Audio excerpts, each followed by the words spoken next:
Can you end a fight with one punch? Or should you end a fight with one punch? Some people say yes, others say no. End a fight with one punch. Gotcha. That's clickbait. Okay. But let's talk about what it is that we're trying to do. When should you strike first? You need to have your own rules of engagement. What are some of my rules of engagement? One, Chris goes in a fighting stance. Right away, I'm worried. Right away, I know, hey, he's not just talking to me anymore. He's squaring up. He's fighting his base. He's thinking about throwing. Now I see his hands come up. Boom. He's starting to check some boxes here.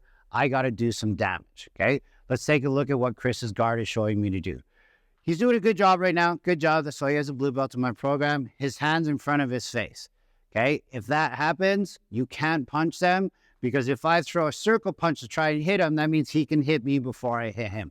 So good job, Chris, but not today, mofo.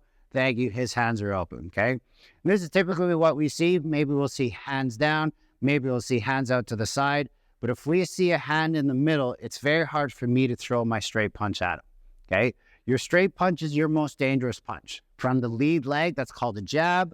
From the rear leg, that's called a cross, for those of you guys that don't train. If my leads was switch, again, lead hand or right hand jab, rear hand cross. The cross is always going to be slower because they're going to see your shoulder turn. They're going to see your hip turn. So it will give you more power and generate more power. I'm not knocking cross punches at all, but they're typically a little bit slower. And why is this so important? Because of the range that you start at. So no fight should ever start this close. If you started this close, you've already messed up. You need to be at your 6-foot space, what's called your reactionary gap in the self-defense world. If I have this, I have time to be able to react to him attacking me. But that's not what we're talking about today. We're talking about a point that you're feeling threatened and you see his hands come up. So he's in a stance and you see those hands come up. Okay, so the second that happens, slow-mo please, I see the hands come up and boom, I'm going right away. That's the clickbait, end a fight with one punch. The reason why I'm saying that, if this jab worked and I hit him, and let's say best case scenario, he falls back, it's time to get away. Self-defense world, you don't stick around. You're not fighting somebody, okay? Maybe I'm with my family. So I'm with my family. This guy steps in front of me. No, just like you're standing and talking to me. He steps in front. He starts cocking off a little bit. I protect my family. I see him go into a stance. His hands come up, whack, and I go and I hit him. Notice my timing was better there. I'm going to ask Chris to be a better uke and give us what we're looking for today, is his fist was in the way. So my timing actually beat his hand there to get over top to hit him. Remember, we're dealing with this though. So Chris can remember that for us next time. But that's okay. Good thing I have martial arts training. Okay, so that's what I mean about that situation, right? Is I'm choosing to attack because I feel like my family's in threat. And maybe I'm smaller and I just feel like I'm in threat anyways. So I hit him there. Boom. He falls back. He goes away. My family's already got a good sprint onto our vehicle. They're taught and trained to get in there, lock the door, unlock it when Jack comes close, hopefully. Boom. We're safer in the vehicle because he might have a gun, right? Who knows? Like, it's a crazy world out there. But let's get back to the martial arts side of things. So what am I trying to do? He's in that fighting stance. His hands are to the side. I go and I hit that jab. One thing I always try and teach my students is if your jab lands, the cross comes next. So in the martial arts world, I would strike like this. Land, same time, find a good stance, smash with the cross. 1, 2, 3. One more time. 1, 2, 3. Fantastic for martial arts. Always make sure you have good footwork before you start striking. But in the self-defense world, we're not going to be perfect art. We're going to be more about that martial. So what do I mean by that? You're going to fire that. And look, if my leg's still back here, I might be stepping to throw that now. What is the disadvantage of that? Is if I throw this and my foot isn't connected to the ground and they're way bigger, watch me on the wall, right? If I go here, watch my foot is on the wall, I didn't move. If my foot is not connected, now I'm going to move back. So it changed everything, right? Imagine they're way bigger than you and you hit them and you fall backwards. Ugh, that's a scary situation because you know that didn't do the job. And that's why we train martial arts, to train our feet to be quick before we throw that second punch. But in a self-defense situation, you just want to put rounds down range. You just want your fists flying or palm strikes flying. Remember, palm strikes, if you don't train, you're going to be softer to hit something hard like a face. So his hands come up, I hit here. Ideally, I step, but maybe I don't, and I smash, boom. I got 2 on him. He's still standing there. I keep on throwing and throwing and throwing. Okay, I don't know why he fell there because I said keep standing there. He keeps standing. I'm throwing. I'm always targeting the face. If he falls back, now I can't punch anymore. Now I throw my kicks and I do different things, right? So there's lots taking place. Let's talk about that cross punch. If I have to step in and throw a cross punch, look right now, I got long ass arms. I still can't hit him, right? So I would have to step. Whoa, still can barely get him. It's because that rear foot is planted. So now, like all the GSP fans are like, Superman punch, bro. Here, boom, step and punch. Yes, but that's a lot of training to get to that point. For me, I like that lead hand, lead leg. It's faster, it's quicker. It's going to put something on him and we throw it.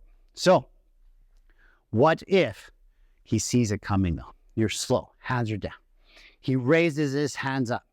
I fire my punch and he parries it and he slaps it out of the way. We see this happen a lot, okay? Typically, we see it in sparring because we're playing and we know the fight is coming. But when somebody just typically responds, if you fire the left jab at me, they kind of just like, whoa, I don't like that, right? Let's talk about what happened there for mine versus Chris's. When he fires a jab, when I fired at him, Chris did this.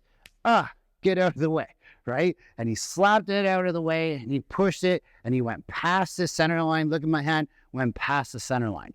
When I parried him, I touched it and it slid forward on his arms. Go check the replay, right? So it's just a different style that we have. Not one is right or wrong. Let's learn how to defeat that parry though, because a lot of people believe in this parry. I personally do not. So he goes to parry, I fire my double jab, right? So maybe this has already happened. If you're sparring, you see this happen a lot. We're playing around. I fire the jab, he parries.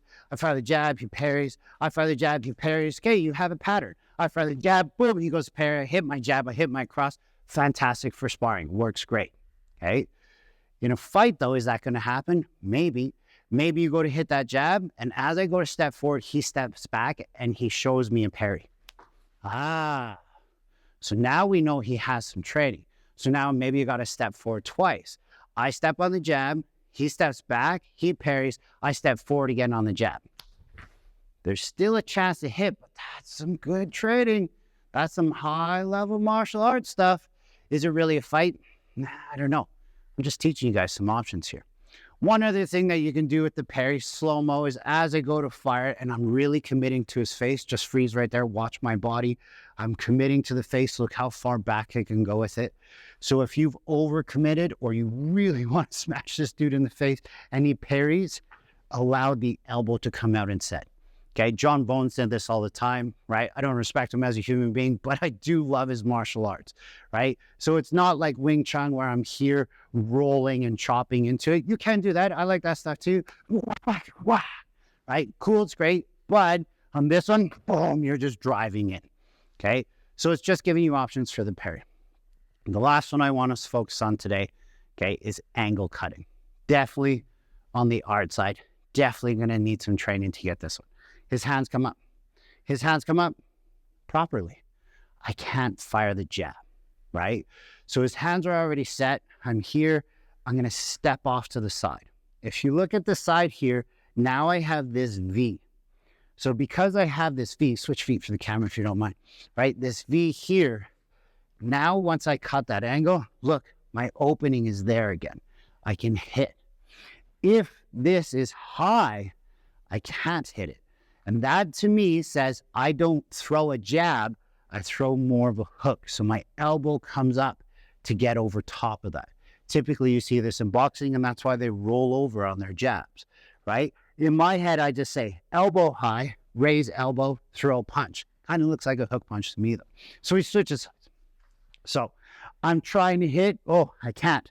I don't want to take a chance of the parry. I don't want to take a chance of that hand blocking me. What do? Boom, angle cut. So if you look at my feet, normally my step and glide is forward, front foot, back foot. Okay. Now I'm stepping to the side, front foot, back foot. But look at the angle. Don't do this. Don't step and then bring your foot here. Because look, now I'm in a horse stance, and with a tiny little punch, I can fall back. Right? Because they can always counter. So I'm stepping, bang, and hitting. This is where it gets really dangerous though, because he's going to see you move. If he sees me move here, maybe I get that. Maybe he slips his head to the outside, wrong way, to the outside. Yes, here, his hand is still up. And as he's been trained, maybe he throws a cross punch at that same time. So I'm here and I'm like, whoa, that's dangerous. So you got to be fast. You got to be able to move good. You got to be able to have footwork on you. You got to be able to train martial arts. So there's a lot of different options, but that's just an angle cut to get past that good guard. I'll give you one last one. One last one. His guard is up. It's good. I can't hit him. Okay. This is where I like destroying guards. I'm going to clear the hand out of the way. So I clear the front hand out of the way. That one's going to hit me, right? So the second I do that, I put my guard up.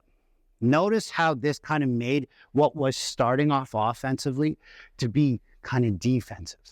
So my back fist can be offensive. It can be defensive. It can be the same. So his hands are up and I cleared out of the way. Now from here, I can hit. I can do lots of different kinds of martial arts. Stay tuned for future videos for what that might look like.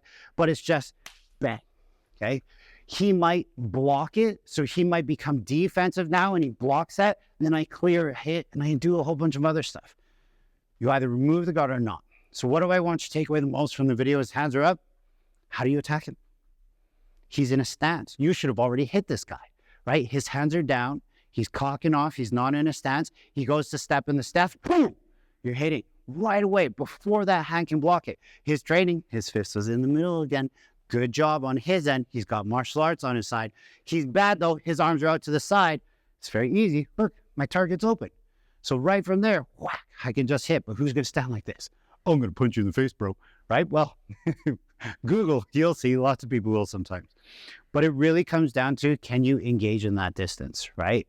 When we're in this fight, so step back. Remember, you're trying to verbally de-escalate. You're trying not to be in a fight, right? He's saying and calling me a whole bunch of names. Yeah, sure, call me whatever names you want. If you got issues with that, go see a psychologist, get the help you need. Stay safe out there.